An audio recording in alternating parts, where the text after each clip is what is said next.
It's 78 days to go today, Monday, the 23rd of May, 2022.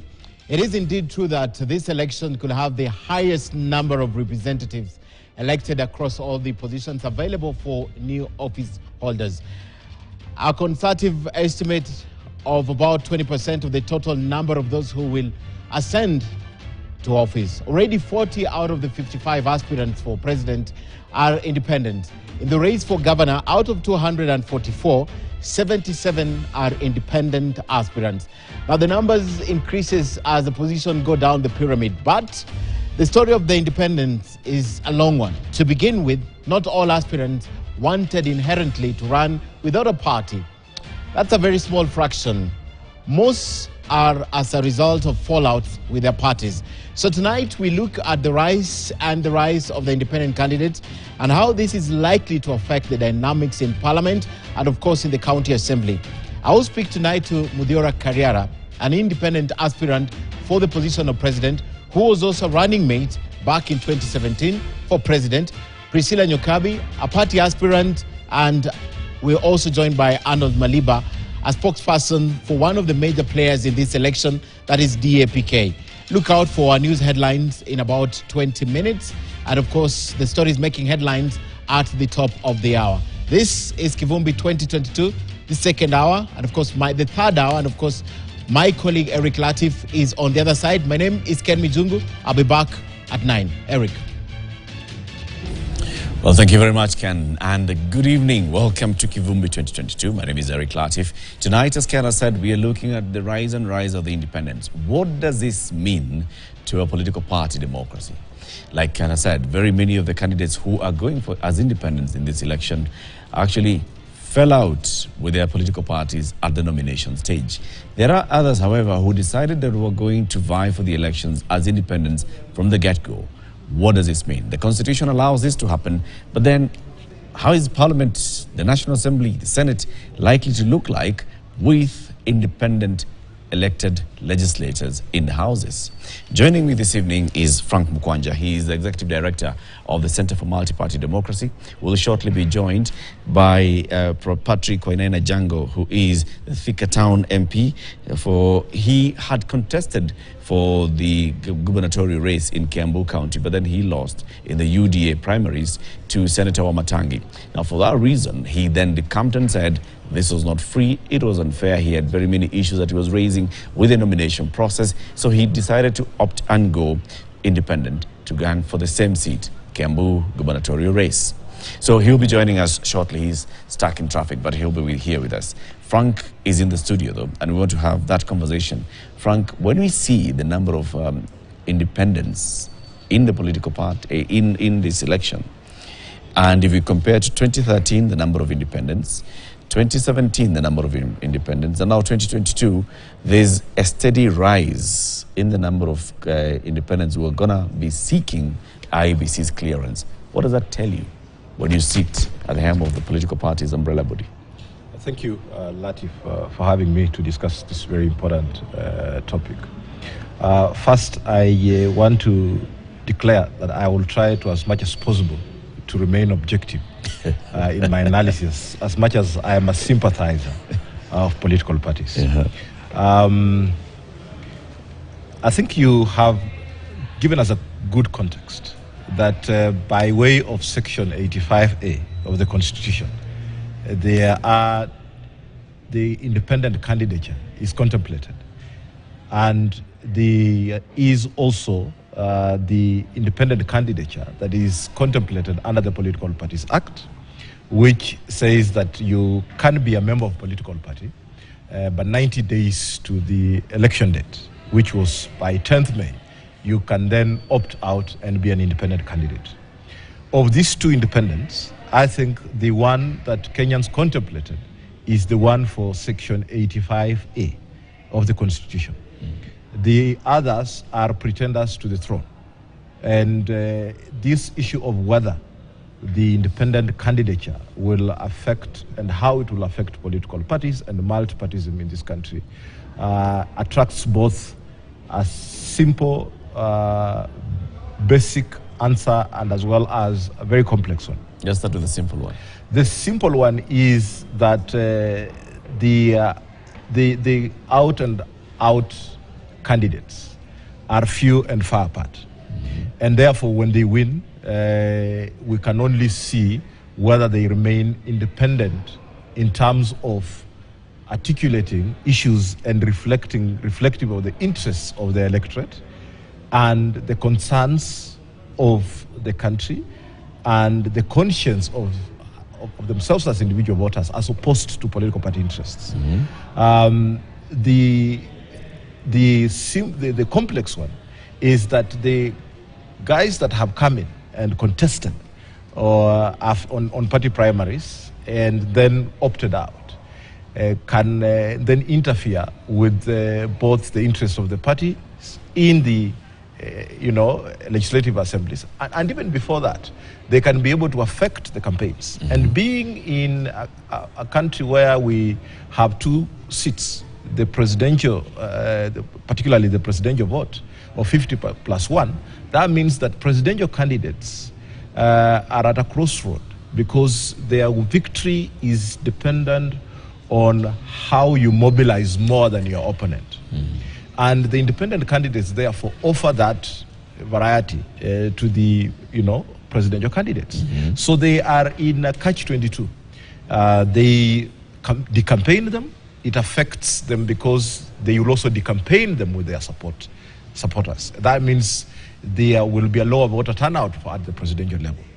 And if they don't campaign, if they campaign for them, that means it affects their political party. And a crucial win is where you win presidential vote and win the majority in the legislature. So at that level, the presidential candidates have a choice to make with their former friends. Do we work with them and get the right numbers in terms of voter turnout and have a victory and have friends that we can reward in parliament?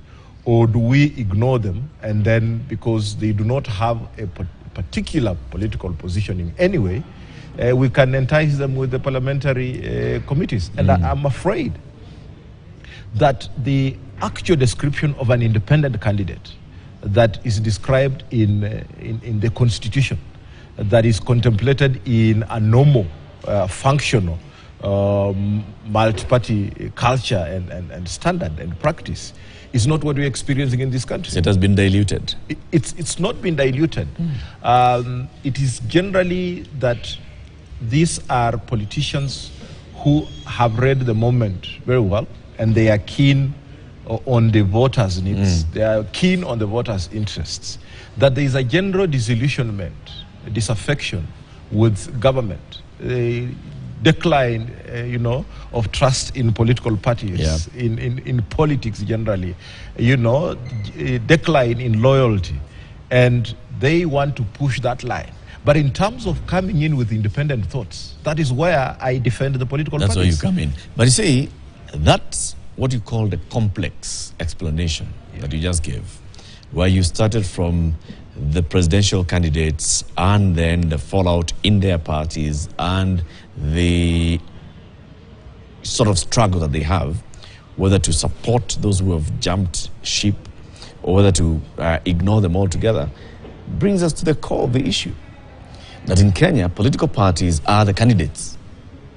That the presidential people at the top are actually the owners of these vehicles.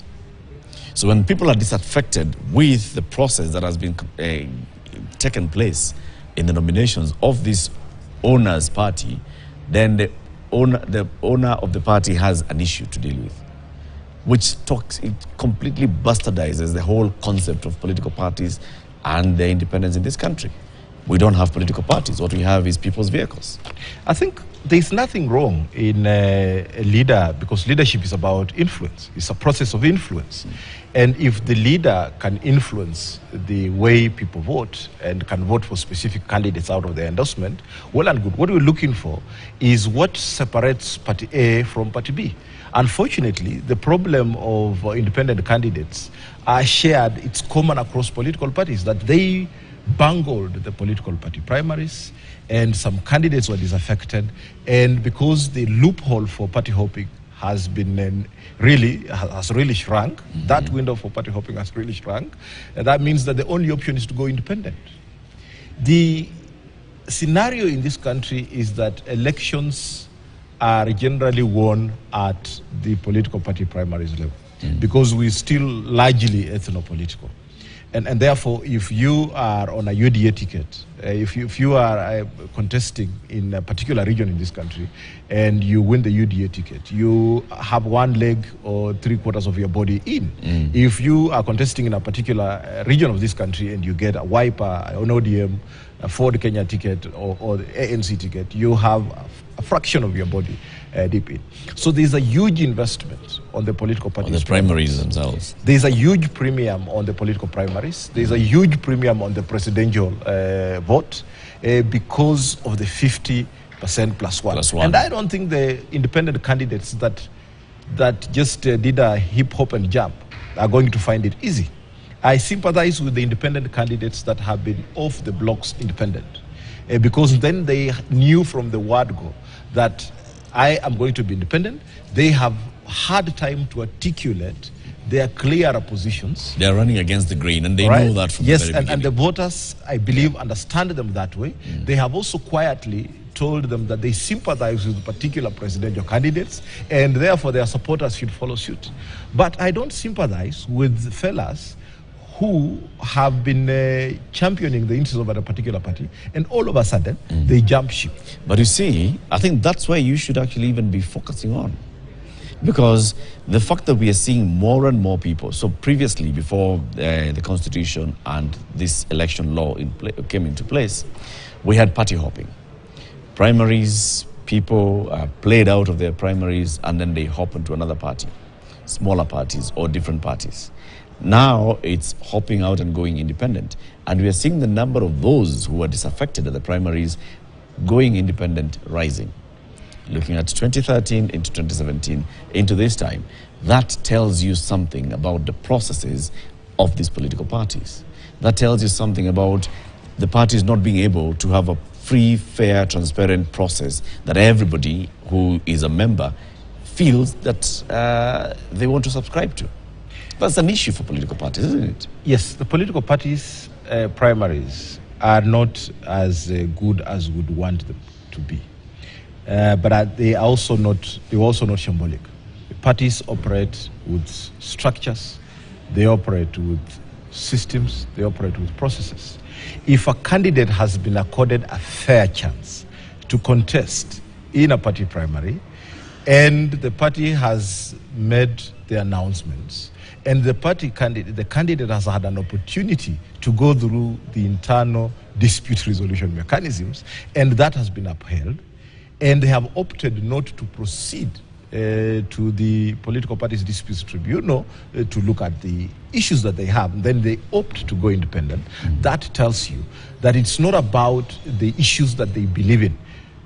These are basically what we call the rise of career politicians that bother much about their ambitions and less about the issues that they stand for and the solutions that they're developing to societal challenges. And therefore, they need political power to be able to facilitate them to tackle these challenges. And Frank, that is the line that we have to draw. I'm going to push back on this. Yes. You talk about, parties have their own internal structures. They're democratic. They have clear processes. They have internal dispute resolution mechanisms as stipulated by law. We have the political parties dispute tribunal. But the reality, Frank, is that for many of these political parties, as we see these fallouts, it's about who you're aligned to in the party. If you look at all these parties that we have, what processes had they put in place 3-4 years ago in preparation for this general election? I have that given said you just that we have promoted internal democracy, Yes. we have promoted internal dissent, we've promoted internal mechanisms for people to air their views. And so by the time we're getting into a nomination process, it is clear that these are the rules of the game and this is who is in charge of the game. I've just given you one side of the coin, where the political party there is actually a fair administrative process that has gone on. But we have also observed in other instances where political parties have determined that we are going to negotiate. We are going to have candidates do consensus building. And some candidates are not invited, particularly the vulnerable groups, the young women, the young people, women in general, persons with disabilities, that don't have either the wherewithal or the influence or the network to access that in order to have a seat at the decision-making table. And therefore, you would say they were unfairly denied, the ticket, because the party opted for negotiations, and the negotiation was not inclusive. The party opted for consensus, and some candidates were deemed not fit to have a seat on the table, or the phenomenon of zoning. All right? Those ones, we may sympathize with them and say, at least the voter has not had a say on your capability and your popularity to fly the party ticket. And many of those who jumped ship would argue on any of those three reasons. And unfortunately, we have a mixed grill of them. In terms of my sympathy levels, my first sympathy level is the candidates who came out of the blocks looking at 85. I am not a member of I am an independent candidate, and that has remained. That is a good politician. That probably, I want to assume, they have looked at the political parties available and determined that the electorate's interests are not represented. They have also looked at the parties available and said, the values, the philosophy, do not align with my conscience. And therefore, I don't want to be bogged down by the party interests in terms of representing my people. I want to go independent so that when there are decisions to be made, then I can be able to make these decisions based on the interests of my electorate, number one. Number two, on my own conscience as their elected representative. But then there are also these candidates that we have seen that have been edged out because of the political bad manners, where they have not been, they have been obscure or opaque processes. And those ones, you would say, let them have a fair say, let them have their way, and then let them have their say now in terms of getting to the ballot, and let the electorate have their say on the choices. But if you look at it keenly, you must have been poor politicians as well not to read the signs. Because with the era of coalition building, I mean, if you are a keen politician, you will know that this party ticket is not a good one for me. And we've seen those candidates who determined to move to more friendly parties within the same coalition earlier. But there are those ones who still didn't, possibly out of naive approach, who didn't read the signs on the wall. And opted to go, and they were shortchanged at the last moment. Possibly, let us give them the benefit of doubt as well, that they have had their say in terms of getting to the ballot. Let the electorate have their way. But there are candidates that went through the party primaries, challenged the party primaries. The internal dispute resolution mechanisms looked at their issues. Some opted they will not go to the next level. Some opted to go to the next level of the political party disputes tribunal, and the PPDT possibly agreed with the party decision.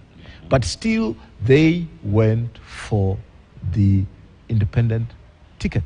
These are the career politicians. This is somebody with some serious and strong conviction that they stand a chance in the political. Possibly a strong conviction.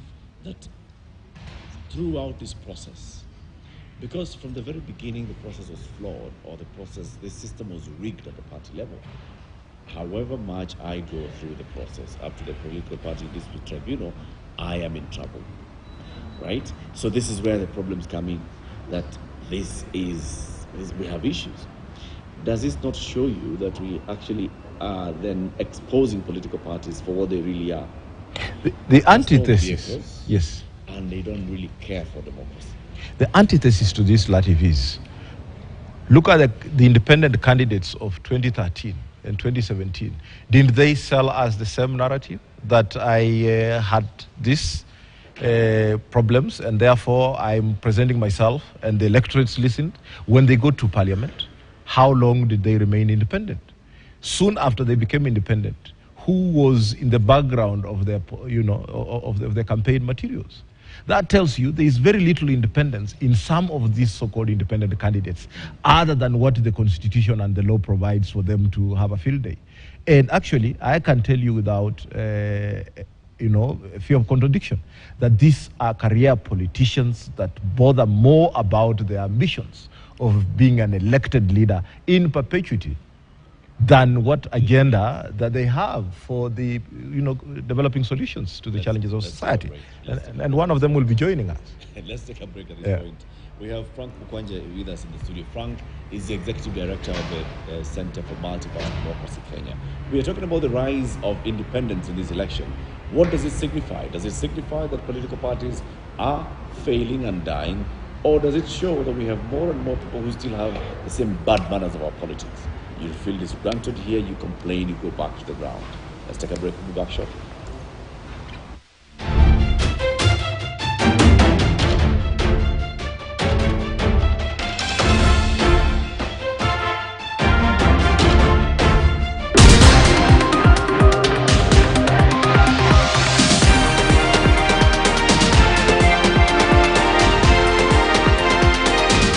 KTN News. Get the whole story. When you think safety, trust and convenience when it comes to what matters to you, let's just say, think Standard Courier Services.